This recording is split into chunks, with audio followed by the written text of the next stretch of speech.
Good evening, and thank you to our main participant this evening, Frank Gulluni from Asnatuck Community College, a pioneer in advanced manufacturing education, and he has a vision that he's going to be sharing with us in a few moments. For the record, I'm Peter Valley. I'm president of Design Professionals in South Windsor, and I'm a member of the steering committee for Live, Work, Love Hartford, and we talk about his knowledge corridor as well, the bi-state 7-county region. Also with us tonight from the steering committee is Dr. Tom Swar, who's recently retired teaching at Yale. Also Jim Boucher, who's an executive with Capital Workforce Partners, which has offices at the top floor of Union Station, which is playing a major role of late with the institution of the new Hartford line, the launch of that commuter rail line servicing the region. And other members of the steering committee are Yanil Tiron. She's executive director of Center for Latino Progress on Park Street in Hartford, and Jeff Stewart, who's with the Connecticut Department of Transportation, and he's also an advocate for Brainerd Field. The airport is the oldest municipal airport in the nation in the southerly part of Hartford, and I think that wraps it up right now. So we'd like to just talk about the format. We've already had our networking session, so we're going to be going into presentation. We'll have a few remarks and then presentation by Mr. Gulluni with respect to the workforce and advanced manufacturing, his vision. And then we'll have a Q&A period, and then we'll end the program, a few final remarks, and then we'll be done by 7 o'clock. For those in the audience for Hartford Public Access TV, thank you very much for joining us. This is going to be a future broadcast. And thanks to Gil Martinez and Zach Cakeley, who's here tonight, for broadcasting or for taping this for a future broadcast in the near term. Usually it's 3 or 4 days after the actual event.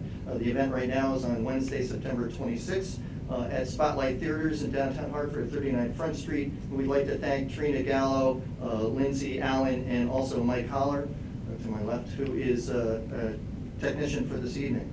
And they provide, here we're in theater, Magnificent Theater 4, and we were previously networking in the bistro. I'd like one announcement, and that's that right across the street on Front Street is Infinity Music Hall has also been in collaboration with us, helped us many times sponsoring our events. There's an upcoming event called State of the Region Conference put on by New England's Knowledge Corridor Partnership, and that will be held on Thursday morning, October 25th at Infinity Music Hall. They're a great theater. We encourage you to not only partake of great things at Spotlight Theaters here, go catch a movie, catch some great dinner, beverage out of your favorite beverage, but also go over to Infinity Music Hall. They have great programming there. I've been there for many live music concerts by some of the finest artists in the world, and it's always a lot of fun, so we encourage you to do that. But State of the Region Conference will be focusing on workforce development, how we can have the workforce of the future and to leverage our assets. And there's going to be a number of panels, including panels with some young professionals who are going to be partaking in it, a great speaker from a major business enterprise in the region, and also in other panels. So that's a great morning program. Last year we got 350 individuals when we held it at Springfield's recently refurbished Union Station, and it was a terrific event. We encourage you to schedule that, put it on your calendar. Again, that's Thursday, October 25th in the morning, and we hope you can join us at Infinity Music Hall right across the street in the Front Street Entertainment District here in downtown Hartford. So now I'd like to move on to our scheduled program, and that is to introduce Frank Gulluni. Frank is known for development and ongoing operation of many different things, but in particular, I think of the Advanced Manufacturing Technology Center at Asnatuck Community College in Enfield, and I think we're going to be seeing a tape of some aspects of that. I had a tour of that recently, and it has great 3D education, 3D manufacturing education, as well as welding and CNC machines and all the advanced technology manufacturing techniques that people need in certain clusters, industrial clusters that Frank will be talking about during his address. He's also presently working with elementary and middle school students, the workforce of the future, advanced future. He's indicated that that's one of his interests, seeding the future workforce in critical industry clusters. He'll be talking about that, I'm sure, tonight. He's known for great workforce development in Western Massachusetts. He was founder and executive director of a major nationally recognized education and technology program, and it served more than 40,000 youth and adults over a 30-year time frame, again in Springfield, Western Massachusetts market. And he was regional administrator for employment and training in Hampden County, Springfield area, and liaison for economic development and special assistant to the mayor of Springfield and to the greater Springfield Chamber of Commerce. He's received a lot of national awards. To highlight a few of those, and he was, by the way, he's a guest speaker in a major workforce development forum in New Mexico. But he received state and federal grants totaling well in excess of $100 million. I think that's a number? I think it's 300 million, yeah. 300 million, Right. he's correcting me, 300 million, he's received grants from, in excess of that, federal grants and aid. So that's remarkable. He was also featured in the Washington Post and recognized by the Commonwealth of Massachusetts, the State Senate, and Governor Dukakis, and in the Congressional Record for contributions to workforce and economic development.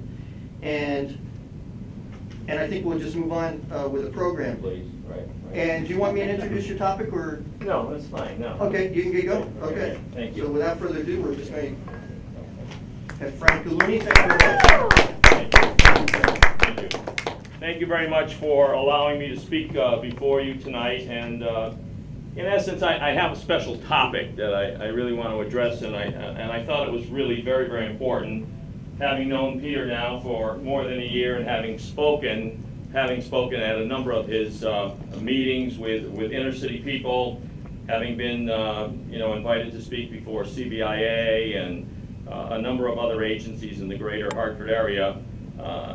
My expertise has been for a long, long time working primarily with adult dislocated workers, homeless people, incarcerated people, alcoholic, people with drug addiction in the Springfield area.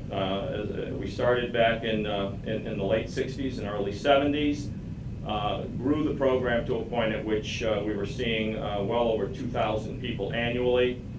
And in essence, and the reason I want to do what I'm going to do somehow in Hartford, Bridgeport, and hopefully other major cities in Connecticut, is that I really feel as though I was kind of a sleight of hand person. I was kind of a Houdini, in that I really was able to dupe literally thousands of the students who came to us through the Mass Career Development Institute over a period of, as I said, almost 30 years.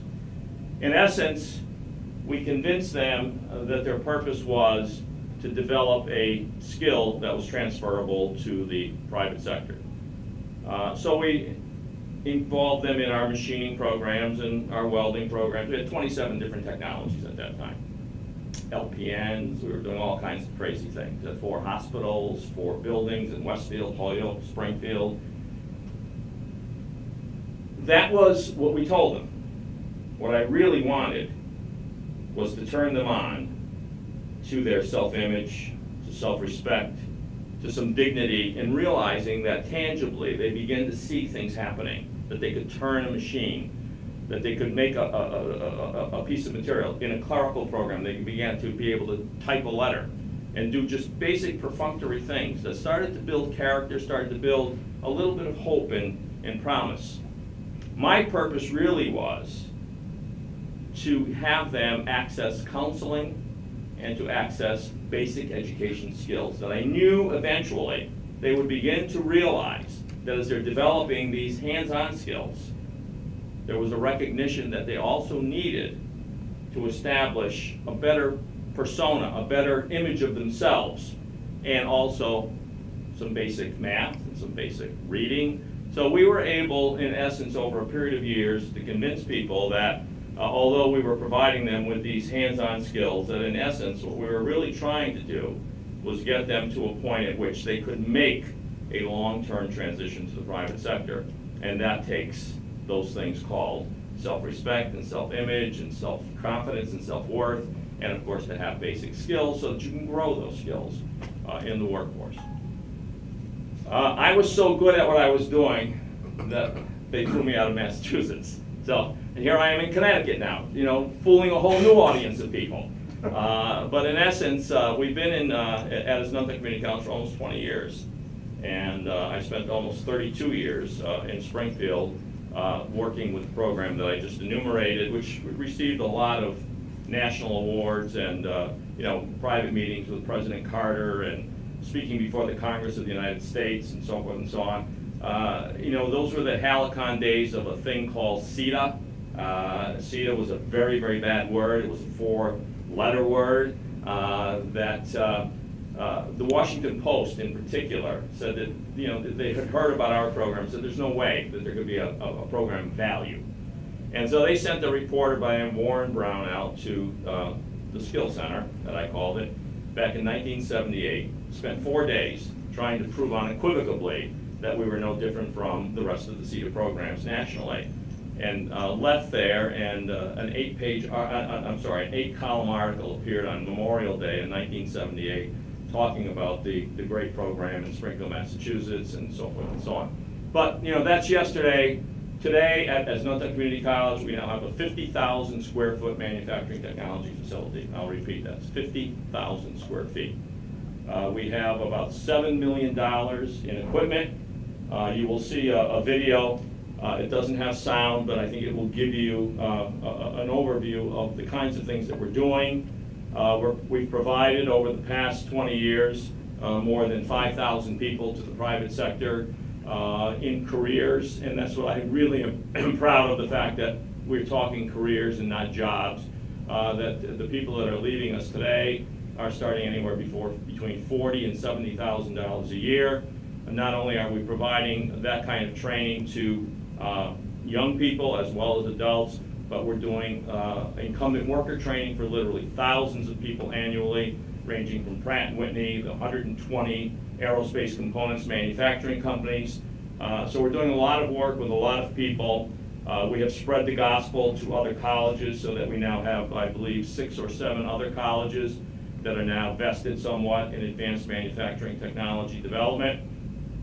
We've developed a program that is now an associate degree program, and you can get an associate degree in advanced manufacturing and welding and fabrication, in electromechanical technology, in electronics technology, CNC machining, and we're working on one in additive manufacturing as we speak. So things have changed and things have evolved, and there's a reason for all of that. And the reason is that we are in a really, really serious situation in the state of Connecticut. For the first time in my memory, we have more jobs than we have people available. And these are careers. I mean, these are situations in which companies like Pratt & Whitney, Sikorsky, Electric Boat are looking at 30,000 people in the next 10 years. That doesn't talk about the hundreds and hundreds of suppliers to those companies. And the fact that you also have an economic factor in which for every job we create in manufacturing, we're creating between 1.5 and 1.8 additional jobs somewhere in the supply chain. So manufacturing is critical to the state of Connecticut. It's always been critical. And one time we employed 220,000 people in manufacturing. We employ 160,000 now. I believe that by the year 2025, we could be at 200,000 people. The career opportunities are there. We simply need the people. And just to give you an example of what's transpired over the last decade. About 10 or 11 years ago, I'm 80 years old, by the way, and about 10 or 11 years ago, I walked out onto the machine shop floor at age probably 68 or 69. And I said, now I'm expecting I'll see a lot of my grandchildren types, a lot of my children types. And I looked down, I said, oh my God, some of these people could be my brothers and sisters. This is ridiculous. So I went back and we did a statistical assessment. The average age in our program was about 150 people, was 47. I said, oh my God, what are we doing here? You know, we're putting people into the employer community for what? 15, 18, 19 years. We're making this huge investment, and there's no really long-term situation. Now, we will never refuse those people. Obviously, we want those people. We've had people as old as 72 come into the program as a dislocated worker. But what we set out to do was change that dynamic. And what that required was a lot of work. A lot of it has to do with marketing. But a lot of it has to do with face-to-face communication with parents, educators, the media, And, the students are kind of tertiary or even, less important than that at that point in time, because it's really parents and educators that talk with kids about going to four-year colleges, and you have to do this, and you have to get involved in marketing or business or something of that nature. So we set about the process of developing some strategies, and part of those strategies were to develop a scholarship program. So we went out to the employer community and said, can we do a golf tournament? Can we do some things together? To a point at which over the last 10 or 11 years, we've developed well over 450 scholarships for students coming into our program. In addition to that, we developed a thing called College Connections. And what we did is we went to the schools and we said, listen, if you can send your juniors and seniors to us for a couple of hours a day, 8 hours a week, 10 hours a week, whatever it might be, we can give them college credit. So in essence, they're getting credit from the high school and credit from the community college. So we started that program, as I say, 10 or 11, 12 years ago with Windsor Locks High School, Enfield High School, East Granby, and it is now spread to a point at which we're involved in East Hartford, we're in Bloomfield, we're in the city of Hartford, we're in 10 different school systems now, and we engage well over 100 young people annually in that program, 40% of whom enroll at Asnuntuck Community College in the manufacturing program as a result of their interface with the program. So having thought that through, I said at some juncture we need to look beyond the high school. The issues really come down to what can we do with kids in the elementary schools? How can we change the dynamics of what's happening, especially in our inner cities? So keep that in mind, because that's what I'm going to talk about, and I'm going to need your help. Because I think in Bridgeport, in New Haven, in Waterbury, in Hartford, in all of our major cities, we really need to address what's happening with 6 and 7 and 8-year-olds, and whether or not they are really getting to a point at which education is meaningful, significant, and is giving them an opportunity for a career or a different route, which is somewhat disastrous. So we'll talk about that. First, I'd like you to see the Asnuntuck Community College program, so that we get a kind of an overview of what's transpired in advanced manufacturing over the past few years. So if we can start that.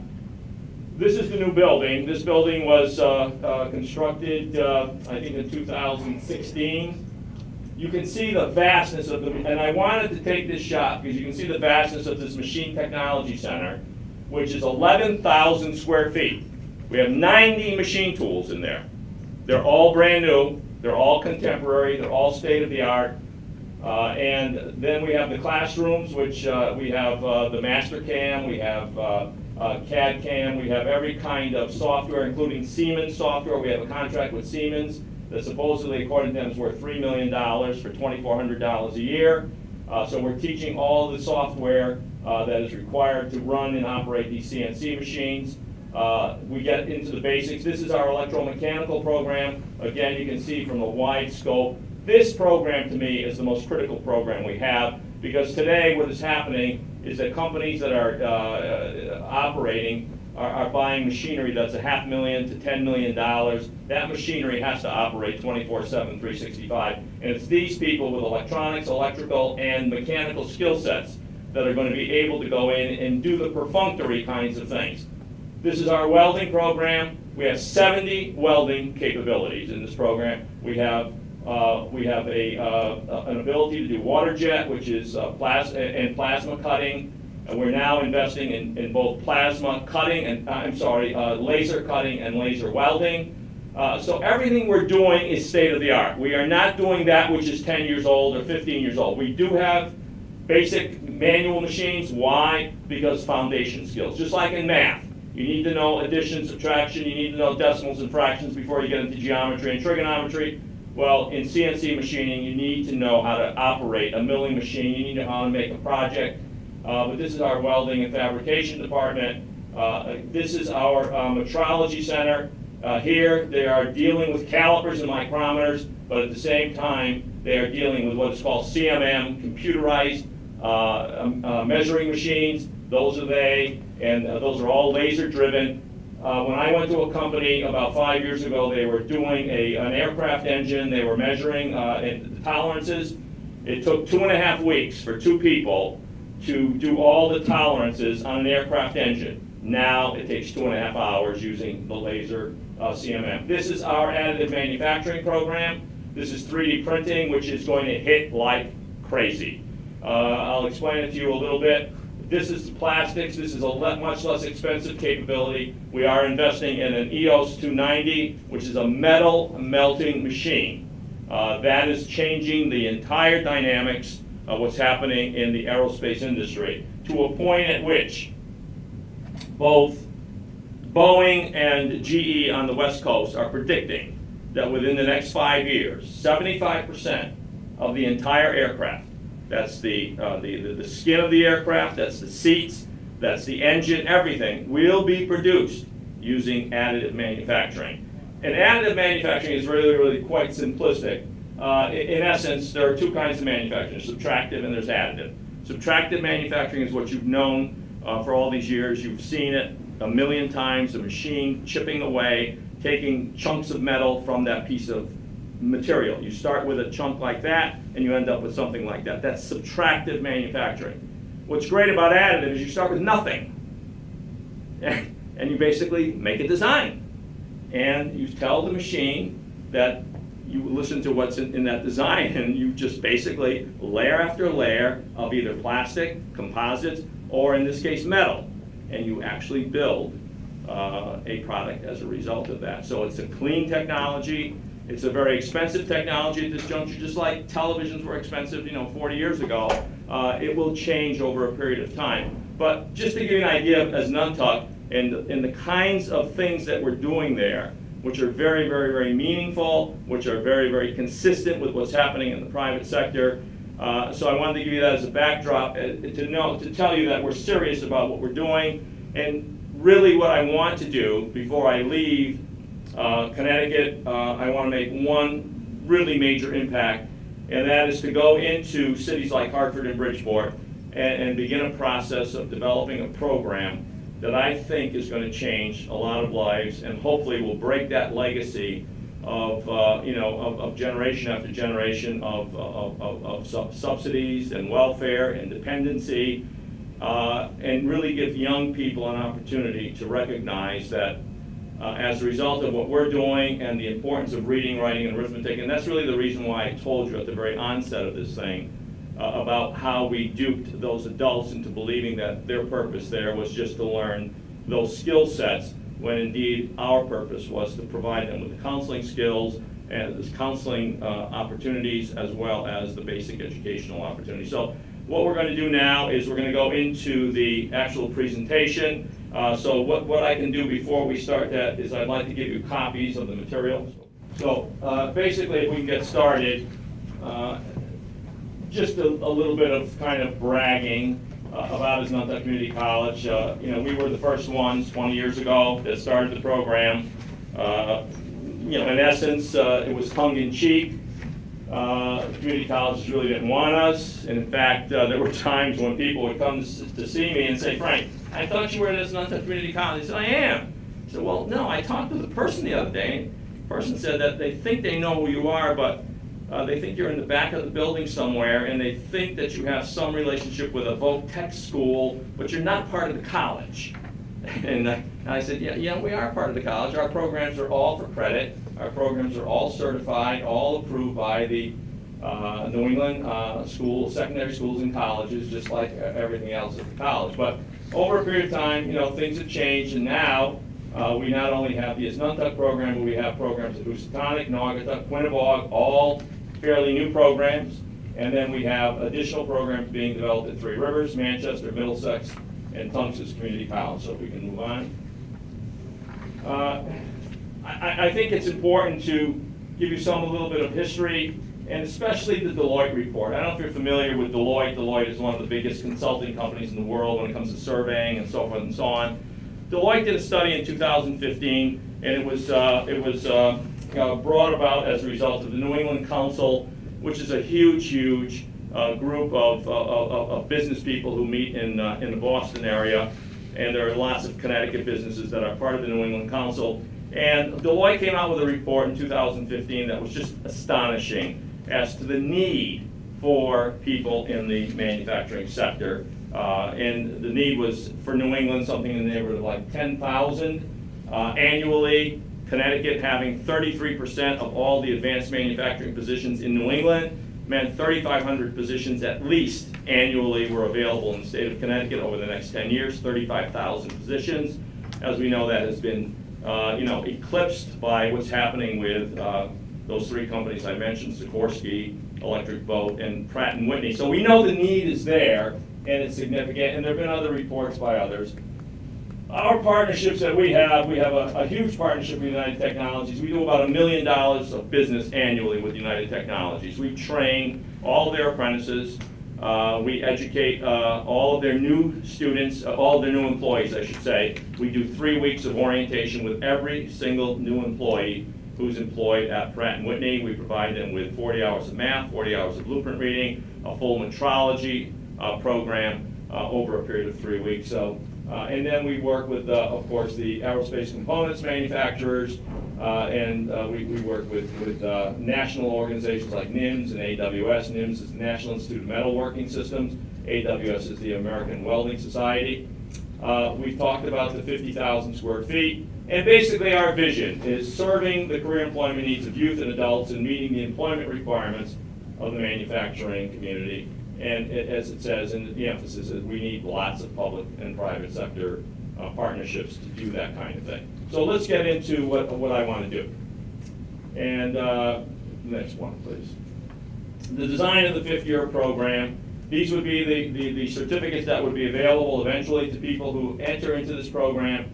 And we've talked a lot about layout inspection, welding and fabrication, et cetera, so we can go to the next. So here's basically what I want. I want to start with grade 2. And I want to start with grade 2 because right now we are in 10 different school systems, not only with college connections, but we also have a middle school program. We send instructors out to middle schools to give them a taste of what's happening in manufacturing. And it's working quite well. But what we really want to do in Hartford, and here's my explanation for that. It is my contention that we lose kids physically, chronologically at age 16. They leave school. My feeling is we lose them emotionally, we lose them mentally at age 7, 8, 9, 10 years old, because by that time they begin to get a year behind, 2 years behind, 3 years behind in reading, math, and all of the subject matter. They become kind of the class clown, they become disruptive. But remember what I said before, everybody needs self-image, everybody needs self-respect, everybody needs self-confidence. And they're not getting it at school, they're not getting it at home. They turn to the streets. And very often they turn to the gangs and they turn to, things that are not necessarily positive.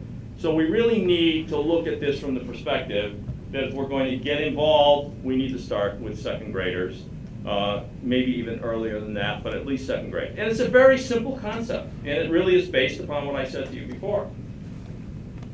Project-based learning.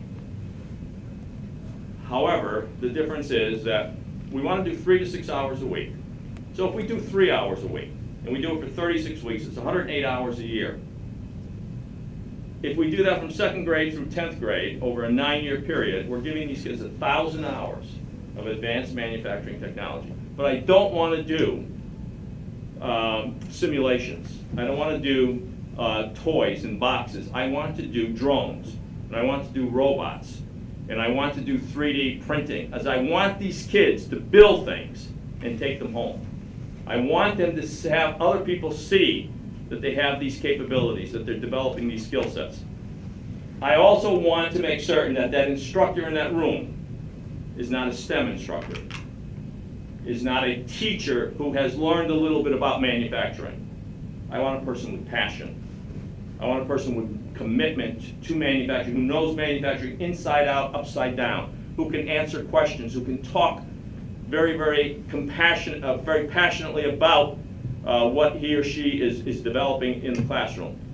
In addition to that, and I've taught, and remember, keep in mind, I've been trying to do this for 5 years, so it is not new. I've talked with dozens of people, including Trinity College, St. Joe's, University of Hartford, and everyone else in the area. And what I want is to bring college students who are majoring in psychology, sociology, criminal justice, et cetera, education. I want them to be part of this program so that when Chris Foster, one of our manufacturing instructors, is teaching something in robotics or 3D printing, he will teach the concepts and he will have all the materials there. But I then want that class of 20 to be broken down into 5 smaller groups of 4 so that they're working as a team and that there is a person from a college, a junior or a senior or a graduate student, a 3-credit course in community service, 100 hours, who is in that classroom working with those kids, communicating with those kids, counseling those kids, having those kids ask questions about why did you go to college, what's your background, who are you, et cetera, whereas Chris is patrolling the area, making certain that all of the things that are being built appropriately, et cetera. So if we were able to do that, starting with grade 2 and then evolving through grade 8, we are obviously, throughout that period of time, both explicitly and implicitly, introducing the importance of math and reading and writing, because these kids who are developing these projects are going to be required to do some measuring, to do some reading, to do some writing. And they're going to accept it much more readily because they see the sense. They see the logic. Whereas today, my daughter-in-law is a teacher in the Springfield school system. She teaches 2nd graders. She has 24 students, 8 of whom were not allowed to attend her Christmas party last year. Because at some point in time between September and December, they either told her to go F herself or to drop dead. One girl in particular was drawing pictures of my daughter-in-law with a noose around her neck and a knife in her back. These are the kinds of situations we're dealing with very often in the inner city community, and as a result of that, we need to find ways of getting kids to understand and accept the importance of reading, writing, and arithmetic, and we're not doing it terribly successfully by just going into a classroom and saying, this is important. To you and me, that was enough. The teacher said it was important, my parents said it was important. Today, we need to go way beyond that point, and we need to understand that if we're going to stem this tide, and if we're going to change kids' attitudes toward education, we need to bring a whole different dimension to these kids, especially in the inner city communities. And I do believe that project-based learning, again, using real materials, using real robots, real drone technology, 3D printing, bringing it to the classroom where the kids are, I think can make a significant difference. And if we can do that from grades 2 through 10, over a period of that 9-year time frame, I think at that juncture, in 10th grade, we can talk with the kids, we can talk with their parents. By the way, the parents will have been involved in this process from grade 2 on. We will have meetings on a continuing basis. We will open up Saturdays so that parents can come in and see what these kids are doing, actually participate themselves in some of the processes that are going on. And eventually what we would like to do is develop an adult education program so that parents, once they see the kinds of things that are happening, might want to be interested in doing what we're doing like at Nuntuck, only it would be at Capital Community College or at Tunxis or something of that nature. But we would basically, at that point in 10th grade, talk with these kids about a College Connections program. About a program starting in the 11th grade, so we can move to the next. So there's grades 9 and 10. In grades 9 and 10, we will be doing many more things with summer internships, plant tours, and so on and so on. We can move to the next level here. And the next one, we've already gone through that. So now grades 11 and 12. The summer internships with manufacturers, meeting with parents, articulating. So here's the key. We would do 2 articulated courses each year so that the kids would end up over a 2-year period with 12 academic credits that are for college credit. They would also be involved in a manufacturing program at Nuntuck or one of the schools closer to Hartford, and they would accrue over a period of 4 semesters, 18 credits, doing 4 to 6 credits per semester. So between grades 11 and 12, they would have 30 credits, 12 academic and 18 in advanced manufacturing, and that could be in welding and fabrication, it could be in machine technology, it could be in additive manufacturing, it could be in electromechanical, contingent upon what the kid wants to do at that point. And that would be done in an atmosphere or an environment very similar to what we have at Asnuntuck Community College. We do that now for 100 kids a day, as I said before about our College Connections program. So we can move to the next. So in essence, why we call it fifth year is that it's 4 years of high school. The fifth year, they come to Asnuntuck Community College or Tungus or wherever it might be, and in 1 year, 1 calendar year, 3 semesters, they would actually be eligible, they would actually receive not a certificate in advanced manufacturing, but an associate degree, a 2-year degree in advanced manufacturing. They would have met all of the academic requirements and all of the technology requirements, and then would be in a position to accept employment at a Pratt & Whitney or wherever it might be. So in essence, they will have earned 66 to 72 credits, and they basically now have, at almost no cost, an associate degree in advanced manufacturing. So let's go on to the next. So basically, what we need to do here is, obviously get people together, the Board of Regents, the manufacturers, the Board of Education, provide summer internships through the College of Technology, and establish a fundraising proposal development committee component to research and apply for federal, state, foundation funding. We can go on, and I'll finish up in another minute or so. Marketing, one of the biggest issues we have of all, marketing. Public relations, we need to communicate with people, and then we'd like to establish 50-year program models in school systems across the area, and eventually 3,000 kids from elementary, middle, and high school who would be participating annually as a pipeline to careers in advanced manufacturing. So, and then this is just kind of who the partners are. We can go on. And then the models that we have done, we talked a little bit about the scholarships, we talked about College Connections, and I think we have 1 or 2 more pages, and we can go through those quickly. Next page.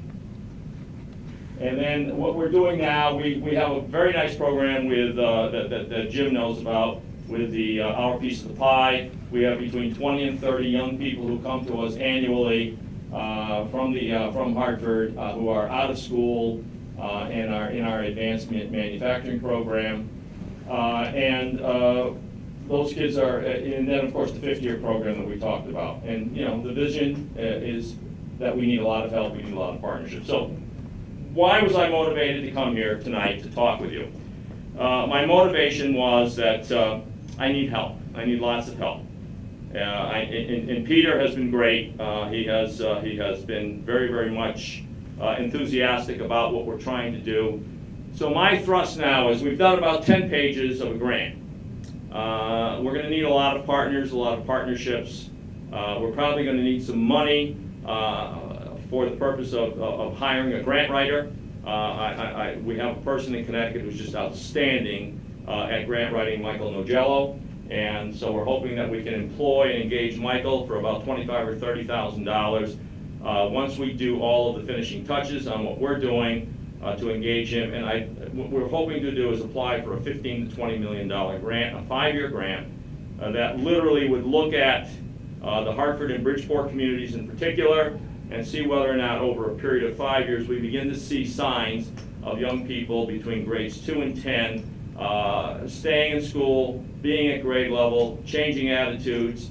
So that's basically the thrust of this thing is, do we have an opportunity, do we have a capability to change lives? And that's what I've done, my whole life. I've done it mostly with adults, but at this point in time, I think it's important from a pragmatic standpoint as well as a humanistic standpoint to recognize that we have 2 major issues. We have all of these jobs, all of these careers. We don't have people. And yet we have all of these young kids in our inner cities who in many, many instances are making the wrong decision. I think we can influence those decisions. I think we can correct that. And hopefully with your help and your support, we might be able to achieve that.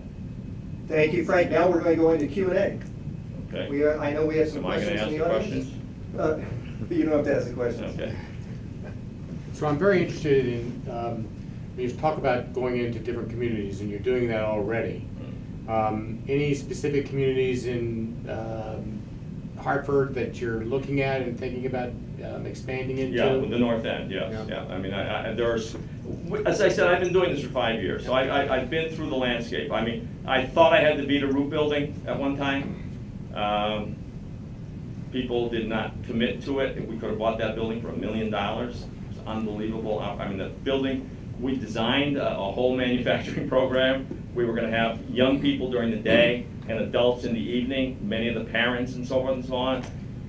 Never came to fruition, unfortunately. We've met with the mayor on occasion. We've met with their economic development people. We've met with 2 or 3 superintendents of schools here in Hartford. We've met with every other staff level in the Hartford School Department. We've met with CBIA. We've met with just about every single agency, Urban League, and we're not going to give it up. I mean, but I feel now that I have to find the money. I mean, I think it's come to a point at which, in order to get this done, I just can't keep talking to people. I need to have that foundation of $10, $15, $20 million so that we can really go forward and do this in the right way and have the Chris Fosters, the manufacturing instructor, up there 3 hours a week with, my thought was that in some of the schools in the North End, that they're half empty. And so we could take over 2 or 3 rooms of a school building without any major cost. And if we had a person like Chris, the wonderful thing is if he did 3 hours a week, and Chris was there for 30 hours a week, he could literally do 10 groups of students a week. So that's 200 kids.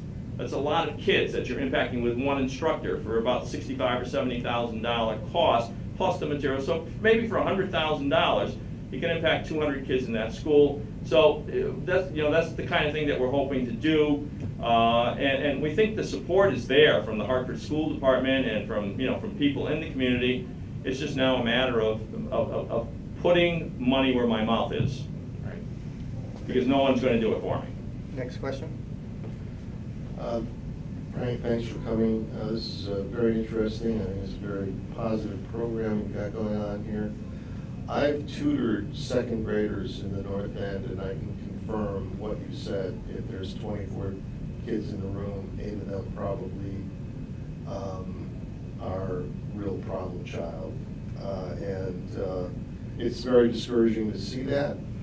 My question, though, is, I think that what you're saying is that manufacturing is coming back to the Connecticut River Valley. I mean, for years, we've read about how it's leaving. Absolutely. There's been a lot of, exporting of jobs and technology overseas, where the cost is less expensive. But you mentioned three companies that are in the defense industry, and my concern is that we can't continue to wage war just for the purpose of employing people in manufacturing. So I hope that in the long term, we're going to see new technologies evolve, like solar energy, wind, alternative energy models. Absolutely. When you look at my presentation, that material is, we talk about not only fuel cell and solar and wind and thermal, but we talk about medical devices and instruments, which is it's going to be a huge industry. So I agree with you wholeheartedly. We cannot depend upon one. But the wonderful thing about what's happening in manufacturing, and the reason why a lot of these jobs or these careers are no longer in China and offshore, is that they are now at a higher level. And again, in my presentation, I talk about Connecticut. And why is Connecticut a fair-haired customer in this situation? President Trump recently met with 24 major executives, including the president of GE and a number of other major companies around the country. And he said, I want to give you some money for training and so forth and so on. And we wanted to get back to apprenticeship. And they said to him unequivocally that apprenticeship has not worked. And the reason it's not working is that these students who are going through apprenticeships do not have the math background. They do not have the reading background. They do not have the CMM or the metrology, et cetera, et cetera. And that's why a lot of, as you remember, in the 60s and 70s, what happened with that research triangle and all the things that they promised down in North and South Carolina, and Bosch went down there, and I think Stanley went down there, and a bunch of companies went down there. Well, a lot of them said 10 years later, they started coming back. Why? Because the technology began to evolve. They couldn't handle it. These kids were coming out of the South Carolina schools with 5th, 6th, 7th grade reading skills, We are now talking 10, 12, 13. And a lot of those companies have come back to, so the Northeast is a cauldron now. It's a major environment because of, not only do we have, schools that teach kids the basic 3 R's, but in addition to that, you have the Harvards and the Yales and the MITs and so on and so on. So there is tremendous opportunity because the focus is careers. It's really no longer a job because you really have to have such a I talk about the 3 pigs all the time when I talk with people. I talk about the 1 pig that was smart. The other pigs made a decision, let's do it the quick way. They didn't have that foundation, that brick, that solid foundation. So what we do at Nantucket, and the reason I'm a great believer in a full year certificate program, about 1,200 hours actually we provide students, 35 hours a week for 35 weeks. And the reason I believe that is that I feel as though we need to do blueprint reading, through GD&T. We need to do math through trigonometry. We need to do metrology through CMM. We need to do both manual and CNC machining. We need to do quality assurance. We need to make certain that when they get out there, not only can they meet the requirements of today's environment, but they have the foundation that will take them into the next level of additive or wherever it might go. That's really preparation for a career rather than a job, and that's what we're about. Next question. I actually have 2 questions. Truly. First one, you mentioned Your you're first working- one isn't good, I won't give you the second one. The first one, you mentioned you're working with the schools in Hartford. Right. Which are notoriously difficult to work with. They are. So I'd be interested in hearing about that experience. But it's also our fixation on standardized tests could Yes. impede these Yeah. kinds of programs. So have you looked at like after-school programs or summer camps as a way to access the kids? Yeah, and that's the reason I want to come to Hartford, because it's not going to work at Nantucket. I mean, we had a great program at Hartford High School last year. We had 20 kids from Hartford High School last year in our College Connections program. They did amazingly well. This year, we had no kids. Why? The counselor left, the principal left.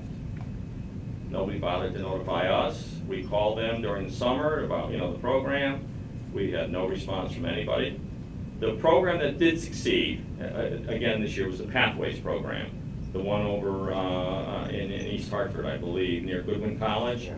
That program has been very successful. Those kids believe in technology, so we've got 25 or 30 of those young people in the program.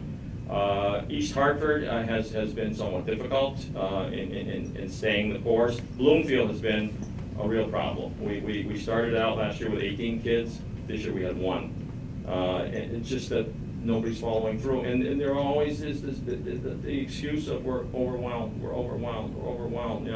This is an opportunity of a lifetime for these kids, and we need to take advantage of it. So we're working very hard to come to Hartford and bring these kinds of programs, to the area. Second question. My second question is, when I graduated as an engineer, the rule of thumb was if you can't keep 4 to 5 skilled technicians busy, you're not a very good engineer. When I retired from United Technologies, basically we didn't hire skilled technicians. We hired engineers because maybe you would need them in a crisis.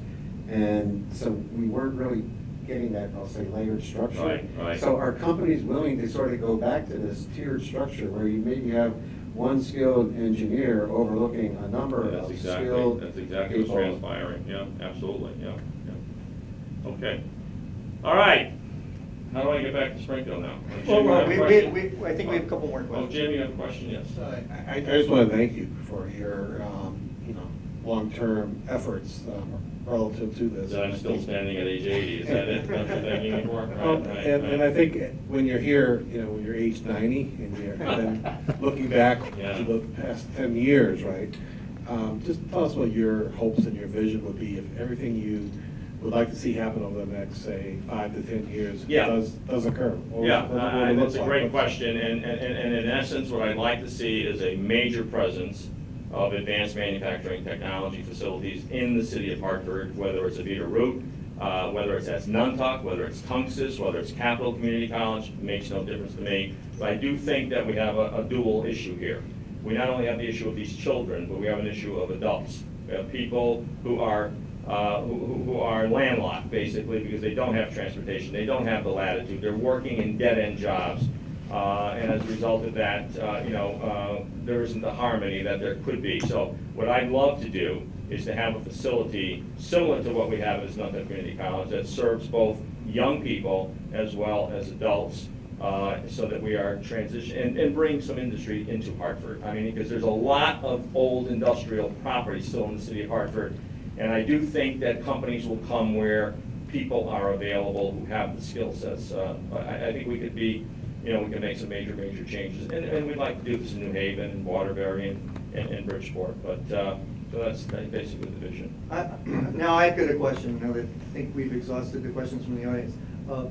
And that is that we have in North Hartford, for example, particularly the neighborhood the Hartford Kiwanis Club is working in, which is a northeast neighborhood, Right. as well as other groups are focusing on that neighborhood. We have underemployment. It's at a critical level, in my opinion, and also unemployment. Chronic. Absolutely. Springfield has the same problem. Yeah. Surely. So we've seen it. You've been addressing it. Lived with it all my Visit life. with every Exactly. Friday afternoon, Right. every Friday afternoon, every week. And we've been seeing that, and this is one opportunity, when you were indicating roughly 50,000 new jobs to be created. We have to Sure. have 50,000 new employees to do the advanced right. manufacturing. Exactly. For which there's a That's right. demand right now that we That's right. understand, to replace, a lot of it's replacing existing workers, but it's also to take the new demand. There are new Because we have, a opportunities, surely. huge backlog, like at Pratt & Whitney, Absolutely. among other companies. Right. And I also know, I know there are some employers around here also doing work for GE, engine Oh, division absolutely, stuff. of course, yeah. Here, because we have the technology, the Surely. expertise, they're not exclusively for the Oh, in-state absolutely not. employers. No. major employers. Some of these companies have worldwide contracts. Right, right now, we have the brass ring going by. And I haven't seen anything like this. I'm trying to think of, maybe in the mid-'80s when we were going crazy here Yeah. with job creation. Yeah, And you couldn't get enough workers Right, for right, right. construction trades and manufacturing, whatever. Mhm. School teachers were leaving because there's so much Mhm. demand. Mhm. And then all of a sudden that ended. But right now, we have this huge demand in advanced manufacturing. I think you indicated starting 40,000 to 70,000. Yeah, I would say 40 is the minimum at this point in time, yeah. Pratt & Yeah. Whitney advertising for 30. Alone, 30 people. 30,000. Oh, Oh, Pratt- 30,000, yeah, So- yeah, over the next 10 years. So yeah, 30,000 yeah, people, yeah. Pratt & Whitney alone Right, over the yeah. next 10 years. So if we're gonna have those numbers of people Right. and the brass rings going by, we have to double up on our efforts to get into these neighborhoods. So those people who have slipped through the cracks, never completed their education, Yep, formal yep, education yep, through yep. grade K-12, many of whom were incarcerated, and now we find out that past offenders, some of whom are wonderful people. That's right. Will be able to get jobs in even the defense manufacturing, we've heard that of late. I think you were the one who brought to our attention recently in We've the had meeting. 50 inmates in the last 3 years. I think we had 15, and this year we have 20. And those people have done marvelously, making $20 to $25 an hour on average, and really doing very well. And these were people that were long-term incarcerated, 10, 15, 20, 25 years, who were at the end of that sentence and were at a place where they were kind of trustees, but had served long terms and have done marvelously. So we do a lot of programming, scout programs and stuff like that, at Mhm. the Salvation Army at 100 Nelson Street in the Right, northeast neighborhood. right, That's the Hartford Kiwanis Club. right. In fact, we're doing a fundraiser on Saturday in South Windsor for them, a bottle redemption drive. But we have that facility there, and right across the street, and you're aware of that, is right on Barber Street is the Clark School. It looks great from the Mhm. exterior. Mhm. But it's closed right now because of some environmental contamination, like PCBs from probably caulking in the windows, that type of thing. I'm not sure the exact nature of it, but it's an attractive building and a great location right in the middle of the Mhm. northeast neighborhood. If we could get some grants to clean that site up and make it into a center for children to learn and also for adults to learn, Mhm. maybe some with CNC machines or something, Yeah, and then sure. then they can migrate up to great programs. We to just do it when it hasn't taken others. we just did a similar thing in Derby. Basically, for under $1 million, we went into Derby. The Derby community made a commitment to clean up the building, Mhm. to get it ready for us. We then bought the machinery. We gave them the curriculum. We hired all the staff for them. And we started the program for both middle school and high school kids that now will be used for incumbent workers in the evening, as well as dislocated, unemployed, underemployed people. So if we did it in Derby, we certainly could do it in Hartford. Amazing.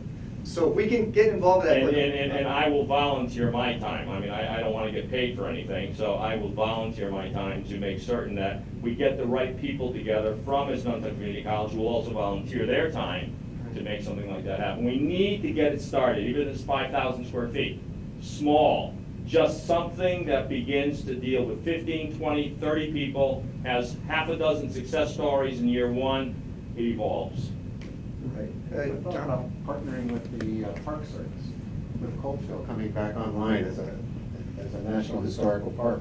I mean, manufacturing used to be the center Oh, here, it absolutely, became the Hartford flow over. absolutely, sure, I sure. mean, this would seem to fit wonderfully. Yeah, and I think what else would fit Celebrate wonderfully, history if you have any and- contacts with industry. I mean, Pratt & Whitney, why isn't Pratt & Whitney doing these kinds of things?